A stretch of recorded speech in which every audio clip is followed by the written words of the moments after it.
Au XIIIe siècle, de la vieille ville aujourd'hui, nombre de bâtiments sont en ruine. D'autres cachent un trésor unique en son genre. Plus d'une quinzaine de bibliothèques du désert, comme celle de la famille Al-Ahmad Mahmoud. Saïf al-Islam en est l'actuel conservateur, intarissable sur le sujet. Maintenant, je propose de voir quelques vieux livres de ma collection. Parmi ces centaines d'ouvrages, certains remontent à plusieurs siècles et traitent de différents sujets.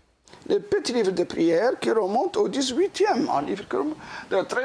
Un deuxième livre, toujours au XVIIIe, ça sera un traité d'astronomie, astrologie scientifique, constellation, astronomie, même un peu de trigonométrie. En bas, vous avez une page de trigonométrie ici.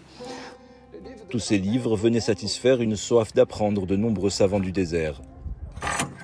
Bibliothèque la plus importante de la ville, celle de la famille Habot et ses 1400 manuscrits. Le plus précieux, un traité de médecine du XIe siècle attribué à Avicenne. Des ouvrages acquis lors des échanges caravaniers ou au cours de pèlerinages à la Mecque. Les livres que vous pouvez trouver ici à Chinguetti ont soit été achetés, soit recopiés par des disciples.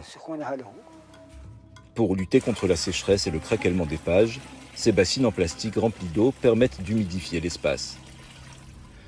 À Chinguetti, le réchauffement climatique, la désertification, l'avancée du sable menacent également la préservation des livres.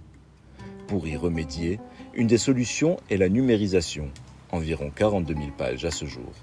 L'objectif final, c'est de pouvoir mettre en ligne d'ailleurs le contenu de tous ces manuscrits-là pour que les étudiants, les chercheurs, s'ils ont besoin d'un document dans les bibliothèques de Chinguetti, ils n'ont qu'à chercher sur Internet. Dans le désert, la préservation de ces livres a toujours été un défi.